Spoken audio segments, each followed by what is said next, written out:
大家好，我是猫盾。今天的主题是脏水龟。顾名思义，这支队伍就是由曹操和玄武共同组成的。其实这也不是什么全新的队伍，脏水龟在魂槽上线前就已经可以组，而且在当时的强度也不低。这支队伍只是用魂槽替换了卤素，但却让队伍的强度直接提升了一个档次。首先，第一位队员是曹操，选择曹操的原因也很简单。就是为了能更稳定地触发魂槽的怒弓，合龙魂技效果。曹操的怒弓一次可以丢4个简易状态，可叠加3次。最珍贵还是曹操的简易状态是可以持续到战斗结束的，真的非常方便。曹操占1号位的好处是可以更快地释放怒弓上简易状态。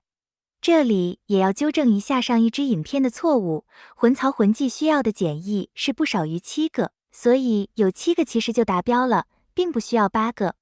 不过即使条件已经降至7个，也一样不容易达成，至少对磐石曹操来说是这样。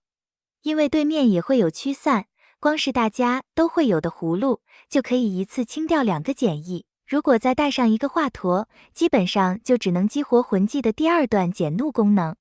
因此，在磐石形态下，曹操的简易主要还是用来保证魂槽的怒弓可以稳定触发真伤。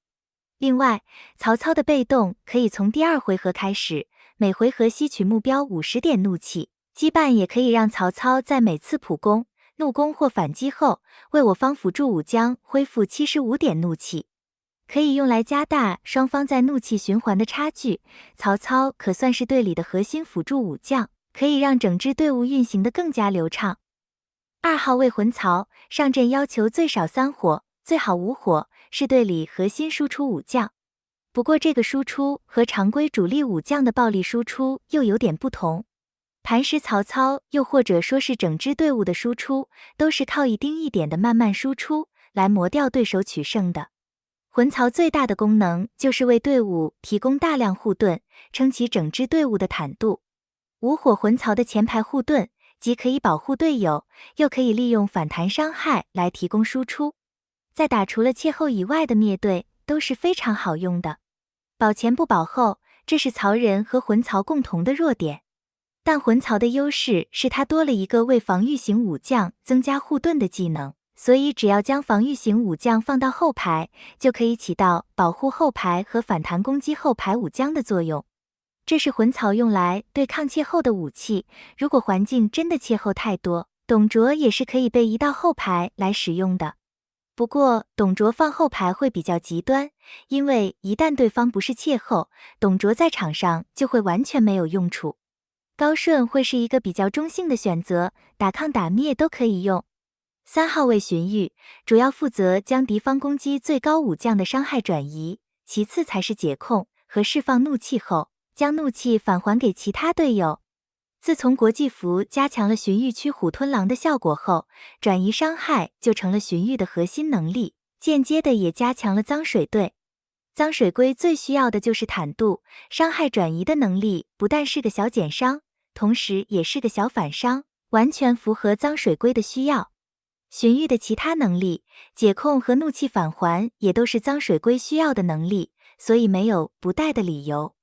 也有不少人喜欢将荀彧放1号位，先行动的好处是，若有机会在对面攻击最高武将行动前，再叠1层驱虎吞狼，就可以加强在前2回合对敌方攻击最高武将的输出限制。不过坏处就是2个驱虎吞狼的持续时间一样，若荀彧无法在持续时间结束前再补1次怒弓，那么时间结束后，对面的主输出就可以短暂的从驱虎吞狼的限制中解脱出来。另一个坏处是，若荀彧被公孙瓒踢掉，驱虎吞狼的效果也会暂时失效，这么一来，打冲锋将就会陷入绝对的劣势。以目前的环境来说，还是比较不推荐将荀彧放在1号位的。荀彧的另一个强项是，在战斗前2回合有着非常高的最终减伤。若对方不带控制，荀彧没有出手解控，最终减伤就会维持在 50% 的高度。再加上曹丕羁绊有魏国武将受伤降低，荀彧也是可以当个小坦克来用的。其实曹操也有类似的减伤的效果。曹操在每回合开始时会获得3层雄心，每层可提升10%，最终减伤，但每次反击后就会消耗掉1层。曹操反击的次数绝对会消耗的比荀彧解控更快，所以最终减伤也会掉得比较快。不过，曹操在血量低于60%后，还有一个可以使自身所受最终伤害下降30%，持续到战斗结束的技能，所以也有能力占前排。这3人都是魏国可以吃到曹丕减伤，在前排的位置也都可以随意调整，只要曹操在魂槽前，魂槽不占1号位就可以了。如果环境里的冲锋将太多，也可以考虑将队里相对不重要的武将放在1号位。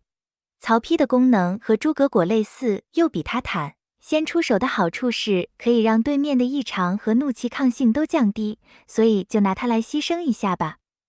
至于荀彧的羁绊，这支队伍因为没有带攻击型武将，所以只有荀彧的减伤可以真正生效。攻击型武将在未来可以带跃进，目前可以尝试的武将有荀攸和张辽。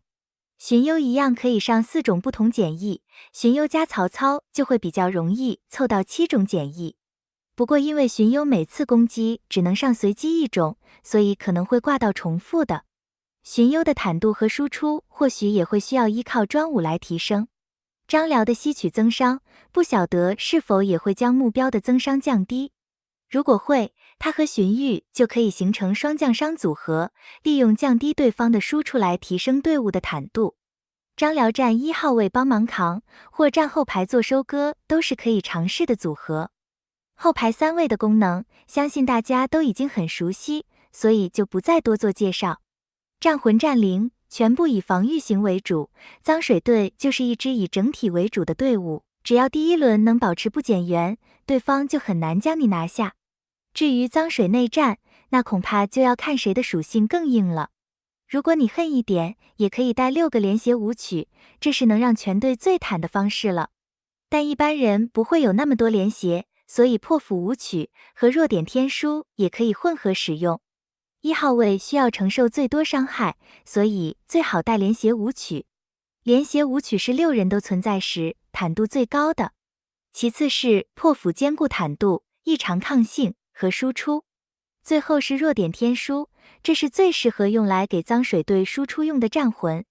不过始终还是那句，先以坦度为主，如果前排带弱点天书扛不住，那就让给后排队员，比如首选曹丕，次选诸葛恪来使用。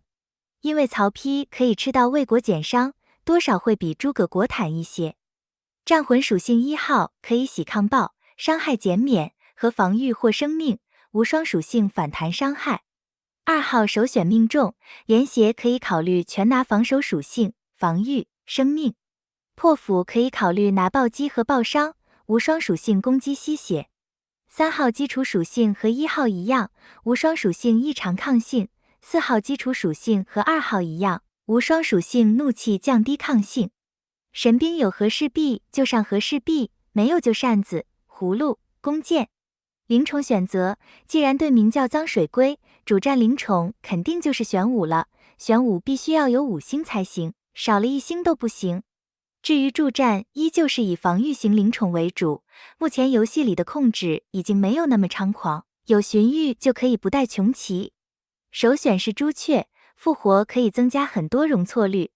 接着是伏猪、伏牛，最后的选择是龙象。战斗技能可以选上古神器、羽化登仙或山河海阔。阵法优先点满八卦和方圆。脏水龟实际上就是一支在比拼硬件的队伍，谁的硬件好就谁赢。最后来看一支13亿脏水龟切磋15亿冲锋浆的视频，也特别感谢贡献实战视频的团友。好了，感谢大家的收看，我们下期再见。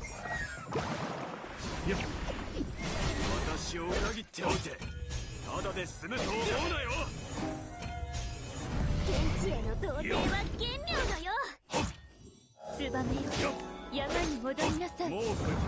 狼を追い払い、悪が正義に勝つことはない。天じゃ。長よ、前。キリンよ、輝け。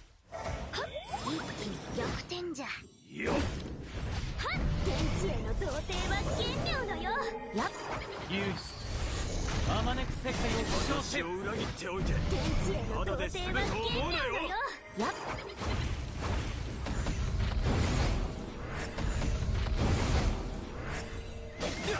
風消えもうこれ狼を追い払いなさい。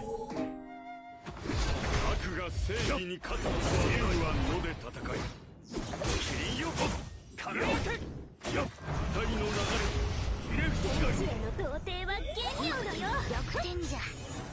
ツバメよ。もうこれ狼を追い払い悪が正義に勝つことはない。天地への童貞は奇妙のよ。はっ天地への童貞は奇妙のよ。届け一気に逆転じゃ。竜は野で戦いその血は天地へと変え全力で戦え乱世を収めてみせよう。蝶よ前。ツバメよ。やっキリンよ輝けよ悪が正義に勝つことはない。あまねく世界竜は野よ二人の流れ入れ口がいい。怒りの炎はこの手乱世を収めてみせよう。狼を追い払いなさい。よ悪が正義に勝つことはない。天地への童貞は奇妙のよ。二人の流れ入れ口がいい。逆転じゃ。